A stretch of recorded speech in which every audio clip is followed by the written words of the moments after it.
फडणवीस साहेब ते भूखंड घोटाळा आठवलं मला. ते छत्रपती संभाजीनगरमध्ये नक्षत्रवाडी कांचनवाडीमध्ये एक माझ्या वडिलांनी माझ्या नावाने भूखंड केला होता 40-25 वर्षापूर्वी. मी तेव्हा काय कॉलेजमध्ये होतो. आणि माझा मोठा भाऊ श्याम जोशी त्याची बायको श्यामल जोशींनी त्याची सगळी ती रजिस्ट्री बिस्ट्री महारोळकर नावाचे ग्रस्त होते तेव्हा नेहरू कॉलेज नराळीबागमध्ये, त्यांच्यावर सगळं करायला लावलं आणि त्यांनीच तो भूखंड लाटला. आता काय मी आश्रमात गेलो, आम्हाला तत्त्वज्ञान शिकवलं बाबा माणसाला किती जमीन लागते. तर लिओ टॉलस्टॉय आम्ही तसे भारलेले लोक, तर मेल्यानंतर किती 3 फूट जमीन लागते. ॲक्च्युली हिंदू माणसाला तेवढी जमीन लागत नाही, पण बाबा आम्ही भारवलेलो, आम्ही म्हणलं जाऊ द्या. नंतर त्यांनी घरदारच बरोबर केली आमची. आणि नंतर 99 साली माझं लग्न लावण्यासाठी पुढाकार घेतला, कारण माझे राजकीय संबंधांचा फायदा घेण्यासाठी माझ्या भावाला आणि माझ्या बहिणीला. तर आता तुम्ही एवढे प्रश्न सोडवताय वेगाने, गतिमान सरकार आहे तुमचं, चारित्र्य शुद्ध आहे तुमचं, स्वतःचं काहीच नाही आहे, वर्षा बंगला पण तुमचा नाही आहे विशेष म्हणजे.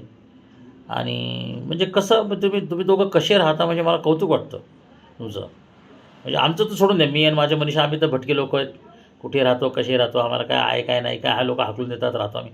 पण तुमचं दोघांचं मला फार कौतुक वाटतं. कसं काय तुम्ही हे सगळं करता म्हणजे मला काय सांगा शब्द सुचत नाहीत मला.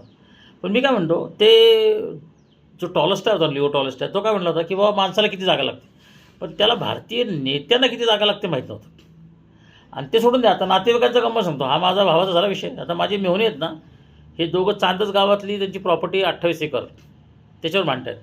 आणि 2008मध्ये ही 28 एकर जागा सासऱ्याने मला दिली होती. मी नाही म्हटलं. तिथे गोविंदरावनाचे शेतकरी होते, ते माझी पार्टनरशिप करणार होते, पण त्यांचं जनधन बँकेत अकाउंटच नव्हतं, तेव्हा पार्टनरशिप झाली नाही आणि मी ती जागा घेतली नाही. आता काय करायचं सांगा मला. तर माझं काय म्हणणं आहे की तुम्ही तर राम जोशी आणि श्यामल जोशी यांच्या ताब्यातला जो भूखंड आहे कंचनवाडी नक्षत्रवाडीचा, तो घ्या आणि माझ्या बायकोला गिफ्ट देऊन टाका. तिला गरज आहे. आता तिच्या स्वतःच्या घरातून तिचे लोक काढत आहेत.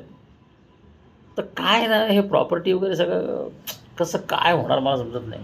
आता एवढी जागा घेऊन हे लोक जाणार कुठे, काय होणार आहे, किती लोकांच्या मारामाऱ्या होणार याच्यावरून वगैरे. पण ठीक आहे, आता हा माझ्या कुटुंबातला भूखंड घोटाळा आहे. बघा ते काही करता आलं तर त्यात. हां, आता 500 रुपयाच्या स्टॅम्प ड्युटीवर तर पारची सुटका झाली. आता ते 42 कोटी कुठून आणतील त्यांना काही प्रॉब्लेम नाही काही. पण हा प्रॉब्लेम सॉल्व्ह करता आला तर बघा तुम्ही जरा. हां, धन्यवाद.